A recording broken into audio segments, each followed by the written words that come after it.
Coucou tout le monde, alors aujourd'hui je vous retrouve pour vous parler un petit peu des relations qu'on peut avoir parfois avec ses parents qui sont pour la plupart du temps très conflictuelles. De toute mon existence, j'ai quand même pas mal de fois rencontré ou eu affaire à des personnes qui disaient clairement qu'elles avaient des problèmes dans leur famille, au sein de leur famille et notamment avec leurs parents. Alors les conseils que je vais essayer de vous prodiguer aujourd'hui sont applicables vraiment sur la plupart des personnes que avec qui vous pourrez être en conflit, mais je tiens quand même à mettre un point d'honneur sur ce qu'est la famille, sur les parents. Alors la plupart du temps, quand on est en conflit avec sa famille, avec ses parents, c'est souvent sur une divergence d'opinion. C'est-à-dire qu'il y a les parents qui pensent comme ceci, qui agissent comme ceci par rapport à leurs opinions, et il y a vous à côté qui agissez également en fonction de vos opinions à vous. Alors en clair, il n'y a pas 36 000 façons de s'en sortir. Je vais peut-être un peu vous donner mon point de vue sur la cause réelle aussi des conflits. La plupart du temps, lorsqu'on est en conflit donc avec ses parents, les parents disent que c'est la faute de l'enfant si ça ne marche pas, et l'enfant dit que c'est la faute des parents si ça ne marche pas non plus. Donc en fait on se renvoie un peu la patate chaude et c'est pas ça qui fera avancer les choses, il en est sûr. Mais de toute manière vous le savez vous-même, parce que si vraiment ça servait à quelque chose à l'heure d'aujourd'hui, tout serait rentré dans l'ordre je pense. Donc en fait, moi je dirais que le problème comme ça de conflit, il vient des deux parties. Des deux parties dans le sens où même si on pense qu'on n'a rien de propre à se reprocher, il y a quand même toujours quelque chose qui fait que. Donc je vais vous expliquer ça. Alors quand on devient parent, bien sûr, tout de suite on a envie du meilleur. On ne s'est jamais posé la question forcément pour nous. Personnellement, je sais que je me suis toujours dit je me contenterai de ce que j'aurai. Et quand j'ai eu mon enfant, là c'était un tournant à 360 degrés. Il faut pas que lui il ait ce dont j'ai moi envie de me contenter. Il faut vraiment qu'il ait le meilleur, il faut vraiment qu'il ait le meilleur des cadres, il faut vraiment qu'il ait la meilleure des organisations, il faut vraiment qu'il ait la meilleure des éducations, etc. et ainsi de suite. Donc la plupart du temps, bien sûr, je fais des généralités à chaque fois parce que bien sûr c'est plus facile de s'adresser à une généralité plutôt qu'à des cas particuliers, sinon mes vidéos dureraient des heures. Mais voilà, la plupart du temps c'est comme ça, on a un enfant, on a franchement envie de lui apporter le meilleur, c'est normal. Après, ce qu'il faut savoir, c'est qu'on a tous déjà notre vision de ce qu'est le meilleur. Pour moi, le meilleur, ça voudra dire quelque chose qui pour un autre ne voudra pas forcément dire la même chose aussi. Ce qui veut dire que si le meilleur aux yeux de l'enfant, c'est une chose que ses parents ne lui apportent pas, il ne se dira jamais « mes parents veulent le meilleur pour moi ». Vous voyez ce que je veux dire? Ce qu'on appelle le meilleur, c'est vraiment très subjectif, c'est un peu comme la beauté, et parfois vous allez regarder une personne, vous allez la trouver très très belle, et vous allez la montrer à une autre personne qui ne lui trouvera aucun charme. C'est comme ça. Voilà, c'est très subjectif, ce qui fait qu'on ne peut pas forcément toujours s'entendre aussi sur ce qu'est le meilleur. Donc là, je m'adresse principalement aux enfants, grands enfants, n'importe quel type d'enfant bien sûr. Si jamais vous êtes persuadé que vos parents n'ont pas fait le nécessaire, n'ont pas fait au mieux pour vous apporter le meilleur, enlevez-vous ça de la tête, vraiment c'est juste que vous n'avez pas la même notion de ce qu'est le meilleur. Un enfant, il a tendance un peu à idéaliser son parent, père ou mère, peu importe. Il a un peu tendance à l'idéaliser dans le sens où c'est un peu comme un héros. C'est un héros parce qu'il sait tout faire. Il sait tout faire. Quand on est malade, il sait nous soigner, il sait nous guérir. Quand on se pose une question, et je m'adresse surtout là aux petits enfants, dès qu'ils posent une question, le papa ou la maman, il a toujours la réponse. Ce sont quasiment les seuls à pouvoir les regarder avec des yeux de l'amour sincère et véritable. Donc automatiquement, l'enfant, il a vraiment l'impression d'avoir à faire. Et c'est pour ça qu'il y a tant de liens et tant d'attachement à ses parents plutôt qu'à un autre individu. C'est parce que vraiment, il est conditionné dans un monde, dans une bulle qui est vraiment très sécurisé et où ses parents sont vraiment des gardiens quoi, sont vraiment des héros.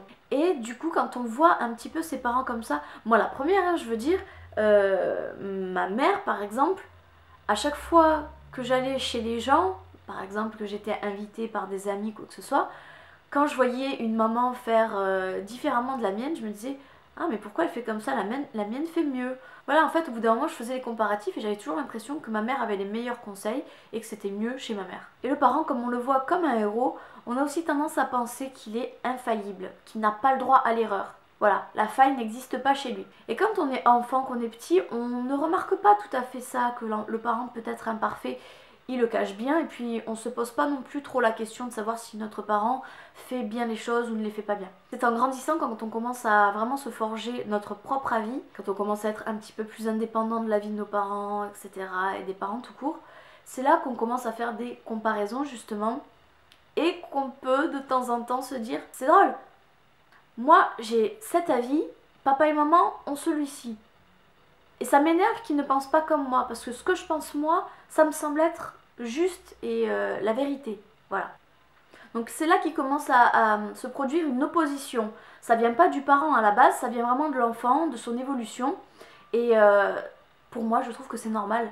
C'est normal qu'arrivé à un âge, l'esprit se développe et forcément il y a des oppositions qui se créent. Mais cependant, c'est pas forcément ça qui doit faire que les relations vont être conflictuelles, voire totalement désastreuses. Je pense aussi que ça peut venir à la façon dont va réagir le parent face à ce début d'opposition. Parce que le parent, comme je vous disais au tout début, l'enfant il a un peu tendance à l'idéaliser comme un héros, infaillible, et le parent quelque part il aime ça. Il aime ça parce qu'il se sent utile, il sait qu'il peut donner. Vous savez, parfois il y a des parents qui font des enfants qui n'avaient rien, qui n'avaient plus d'espoir de vivre, ni quoi que ce soit. À la naissance de leur enfant, se sont vraiment trouvé une occupation, une passion, voilà, quelque chose de vraiment fusionnel avec l'enfant. Et c'est vrai que lorsque son enfant, avec qui on a toujours eu une relation assez solide, le jour où il commence à s'opposer face à nous, on se dit, ben, la complicité n'était pas si résistante que ça finalement, qu'est-ce que j'ai fait, où est le problème, pourquoi d'un seul coup il s'oppose à moi? Et du coup le parent commence à se mettre une pression monstrueuse, il devient anxieux, stressé et il panique face à la situation. Ce qui fait qu'il ne réfléchit pas toujours à la manière dont il devrait expliquer l'opposition à son enfant. Il va plutôt vouloir faire vite fait, mal fait. Il va vouloir vraiment agir tout de suite, tu t'opposes, j'agis, voilà. Et parfois il va avoir des petites erreurs, donc on peut très bien s'autoriser à avoir des erreurs au tout début, mais le problème c'est sur le long terme. Le parent il va plutôt avoir tendance à régler le problème tout de suite, à penser régler le problème tout de suite, et ensuite à passer à autre chose. Et à chaque fois que ça se reproduira, bah, ça va lui faire à chaque fois comme un renouveau. C'est comme s'il ne s'habituait pas finalement à l'opposition, enfin je sais pas comment vous expliquer, mais voilà, peut-être que vous comprenez. Je pense que la bonne attitude en tant que parent, ce serait vraiment d'essayer de réfléchir, d'anticiper la prochaine opposition et de parler très calmement. Il y a des façons vraiment spectaculaires de pouvoir changer une personne rien que par le dialogue. Alors beaucoup de personnes disent oui, c'est vrai que le dialogue, même dans les couples, etc., c'est vraiment la clé. Je suis entièrement d'accord avec ça. Le problème c'est que beaucoup de personnes ont ces clés en main mais ne savent pas s'en servir. Le dialogue c'est tout et c'est rien à la fois. Si on n'a pas la façon de le faire, la manière et la volonté, c'est sûr que ça ne fonctionnera pas. C'est pour ça d'ailleurs qu'à en fin de vidéo, je vais vous faire un genre de roleplay pour vous montrer un exemple de réconciliation type qu'on pourrait faire avec ses parents. Et comme donc je vous expliquais tout à l'heure, quand l'enfant commence à s'opposer aux parents, le parent, lui qui a toujours été justement idéalisé et vu comme un héros, il se retrouve un peu comme avec une épée de Damoclès au-dessus de sa tête parce que quelque part il est tranché entre l'envie de rester le héros à vos yeux et aussi le devoir de vous éduquer convenablement. Et c'est vrai qu'entre les deux, il y a parfois un monde aux yeux de certains parents. Il y a parfois un monde parce que pour eux c'est blanc et c'est noir. Voilà. Il faut faire un choix entre blanc et noir. Alors il faut aussi savoir une chose, c'est que la plupart du temps quand il y a vraiment un mauvais terme qui est stagnant et surtout bien incrusté depuis plusieurs années, c'est aussi que quelque part il y a un ou plusieurs individus qui ont ce magnifique défaut d'être vraiment rancuniers. Et la rancune malheureusement, disons que ça ne sert à rien de montrer sa rancune. On peut être rancunier, moi aussi je suis vraiment très rancunière, je garde absolument tout ce qu'on me fait comme crasse, mais disons que je le garde, voilà, je me le garde. Je vais l'exprimer tôt ou tard, parce que de toute façon il faut l'exprimer, il ne faut pas non plus se renfermer sur soi-même. Quand il y a quelque chose qui ne me plaît pas, je dis merde, comme tout le monde. Mais c'est pas pour autant que je vais infliger une punition à l'autre. Voilà, je sais qu'il y a beaucoup de personnes voilà, qui ont beaucoup de rancune, de fierté aussi. La fierté, pour moi, c'est un petit peu comme la rancune. C'est comme si en fait les excuses et le fait de revenir vers l'autre étaient qualifiés de faiblesse. Alors qu'en réalité, moi je trouve que pas du tout. Je trouve ça très courageux justement de pouvoir faire quelque chose que bon nombre de personnes ne sont pas capables de faire. C'est comme le fait de mentir, vous voyez, mentir c'est à la portée de tous, c'est tellement facile de mentir. Mais quand vous n'êtes pas menteur et que vraiment vous avez une parole en or, mais vous gagnez en valeur, quelque chose vraiment de remarquable, à quel point votre personne gagne en valeur. La fierté finalement ça veut pas dire grand chose, je trouve même que c'est une bêtise. Le meilleur moyen de se culpabiliser de ce qu'on est en train de s'infliger et d'infliger à notre famille, c'est vraiment de se projeter quelques années en avant. Je sais qu'il faut vivre le présent, mais pour bien vivre le présent, et ça c'est ma devise, il faut d'abord voir le futur. Vraiment, pour pouvoir bien vivre le présent. Parce que justement si vous vivez le présent, vous allez vous éloigner, vous n'allez pas ressentir le manque immédiatement, ni quoi que ce soit. Et c'est une fois que vous allez arriver dans le futur, où vos parents seront vieux, malades, que vous les verrez vraiment à la limite de s'éteindre, que là vous aurez les regrets. Donc ne fabriquez pas vos futurs regrets en restant dans des termes totalement discordieux. Restez vraiment dans un état d'esprit léger. Dites-vous que votre vie, vous n'en avez qu'une. Peu importe les croyances que vous pouvez avoir, partez du principe que dans le cas où votre vie, vous n'en avez qu'une. Qu'est-ce que vous voulez vraiment? Quand on n'a qu'une seule chance de réussite. Voilà, quand on n'a qu'une seule tentative dans un jeu ou dans quoi que ce soit, quand on a une épreuve, une unique et seule chance. On essaie vraiment de tout mettre en œuvre pour que ça fonctionne très bien et tout de suite. C'est complètement ridicule de se fabriquer des regrets pour le futur. Donc vraiment, c'est ça qu'il faut que vous mettiez en tête. Pensez à votre famille. Imaginez-vous dans quelques années. Là, vous ne vous en rendez pas forcément compte parce que vous vous dites « j'ai tous les membres de ma famille autour de moi ». Pour vous, c'est devenu une normalité d'avoir votre famille à proximité. Vous avez envie de parler à l'un, vous n'avez pas forcément envie de parler à l'autre. C'est la normalité. Mais ce qu'il faut savoir, c'est qu'une famille, malheureusement, ça ne reste pas comme ça tout le temps. Une famille, ça se dessoude, mais par le biais de la vie. Ça se dessoude pour plein de raisons. Bon, par les conflits, mais moi je parle vraiment d'un contexte plutôt naturel. Il y a des décès, il y a tout un tas de choses qui font que, voilà, il y a la maladie qui peut intervenir à n'importe quel moment. Il y a plein d'éléments qui font qu'une famille ne reste jamais comme ça et comme ça. Jamais. Projetez-vous ne serait-ce que dans 10 ans. En 10 ans, vous pouvez déjà rayer de la liste quelques membres de votre famille, parfois. Et c'est là que vous vous rendez compte que s'il manque telle et telle personne à la famille, admettons que la grand-mère décède, je vous donne des exemples, hein, vraiment c'est pour vous mettre en situation. Moi je trouve qu'on comprend mieux avec des exemples. Si par exemple la grand-mère d'une famille décède dans 10 ans, que tous les oncles et que toutes les tantes qui étaient réunis grâce à la matriarche, qui n'est plus de ce monde, qu'est-ce qu'ils vont devenir ces individus? Parce que ce sont des individus qui n'ont pas forcément de relation en dehors de leur mère. Donc finalement si la mère n'est plus là, ces individus qui n'auront pas pris l'habitude de se parler, de se pardonner, de tisser un lien quelconque, vont se retrouver vraiment seuls. Finalement, c'est pas comme s'ils avaient perdu qu'une mère, c'est comme s'ils avaient perdu une mère plus des frères.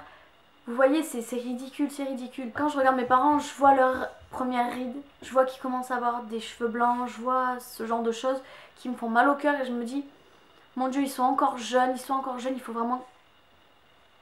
Ah non, je passe. Mets-toi sur le lit, chérie, si tu as envie. Interdiction de faire du bruit, tu le sais. D'accord, mon cœur? Il est dans le salon. Aaron, tu ne parles plus maintenant. D'accord, mon cœur?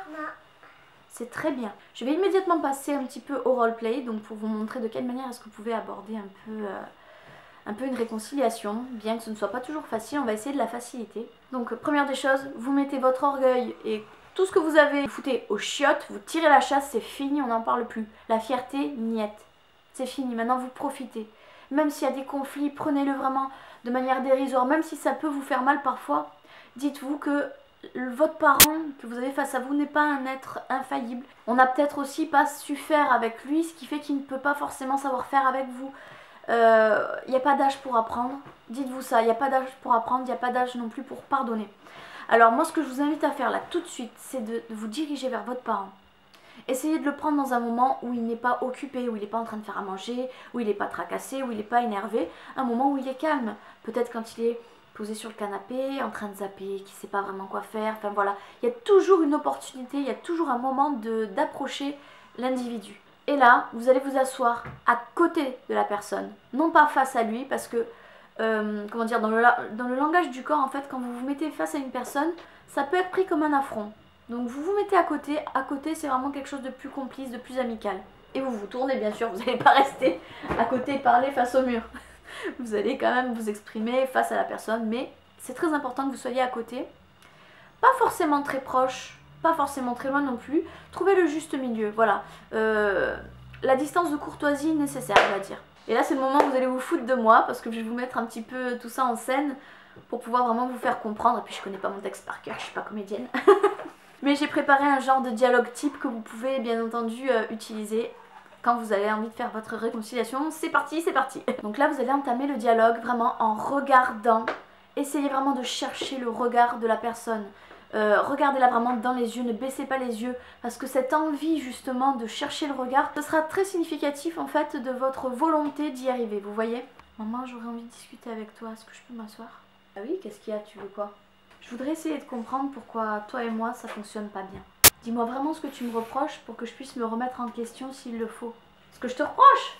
Oh là là, bah tu réponds, t'es insolente, t'es désagréable, tu travailles mal à l'école. D'accord, et toi tu l'interpréterais comment donc ce comportement? Bah comme si tu m'aimais pas, comme si tu te servais de moi même. D'accord. Et donc tu es convaincue que c'est la vérité, ce que tu penses? J'en sais trop rien, mais j'espère que non. Ok. Donc est-ce qu'à ton avis, on a des torts partagés ou tout est entièrement de ma faute? Bah j'ai sûrement les miens aussi, hein. J'ai pas su t'élever correctement, ça c'est sûr. Le parent qui se culpabilise de ne pas avoir su vous élever, vous voyez?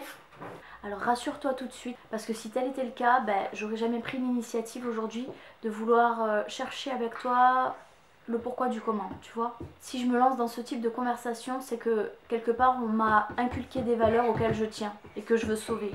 Mais voilà, quelque part c'est vrai que moi j'ai vraiment envie d'avoir ton ressenti, parce que je ne comprends pas tout, je suis pas parent. Est-ce que c'est compliqué d'être parent? Ah bah oui c'est dur, hein, des années de privation, sans reconnaissance ni quoi que ce soit, ça c'est sûr que c'est dur. On s'est sacrifié pour toi quand même. Ça c'est aussi classique. Le parent qui... Bah, c'est son ressenti bien entendu, c'est son ressenti, mais il essaie de vous culpabiliser et on peut pas culpabiliser. Enfin, moi je trouve que c'est mal de jouer sur la culpabilité des enfants. Tout comme les enfants n'ont pas à jouer sur la culpabilité des parents. D'accord. Est-ce que je peux te donner mon avis moi? Oui, bah vas-y. Hein. Et bah au risque de te surprendre, je pense que tu dis des choses vraies. Le parent parfait, il n'existe pas. Et je pense que j'ai trop attendu de toi en fait. En pensant forcément que c'était normal quelque part. En tout cas, je peux pas te juger, c'est vrai, sur quelque chose que j'ai pas moi-même accompli. Voilà. Donc je te présente toutes mes excuses. Comme je te dis, voilà, le parent idéal n'existe pas, mais l'enfant idéal non plus. Ah non, ça c'est vrai, c'est vrai. Est-ce que tu penses que toi et moi maintenant on pourrait apprendre à se parler et à se respecter comme on vient de le faire là maintenant? Bah, je sais pas si ça marchera, mais oui, on peut toujours essayer. D'accord, bon bah ça me va alors. Je peux te prendre dans mes bras quand même. Et vous l'attrapez! Et vous l'attrapez! C'est pas compliqué. Le respect, c'est accepter que l'autre soit différent de nous. C'est le respect, c'est simplement ça, c'est tellement simple, je vous assure que c'est tellement simple. Donc écoutez, vous avez toutes les cartes en main maintenant. J'espère que mon petit roleplay vous aura amusé. De toute manière, voilà, je me suis dit qu'il fallait que j'en fasse un parce que beaucoup de personnes me demandent justement et si jamais je fais ci, si jamais je fais ça, je dois répondre quoi? Donc là, je vous donne un exemple. Bon, bien sûr, ça reste un exemple, hein, vous pouvez le tourner à toutes les sauces possibles et inimaginables. Mais voilà, vous avez certaines clés en main. Et j'espère vraiment que vous repenserez à tout ce que je vous ai dit, que ça vous donnera vraiment un coup de motivation. Et je vous souhaite à tous très bonne chance. Commentez pour me dire comment ça s'est passé pour vous si vous avez essayé. Et je vous souhaite tout le bonheur du monde. Voilà, à bientôt pour une prochaine vidéo. Bye.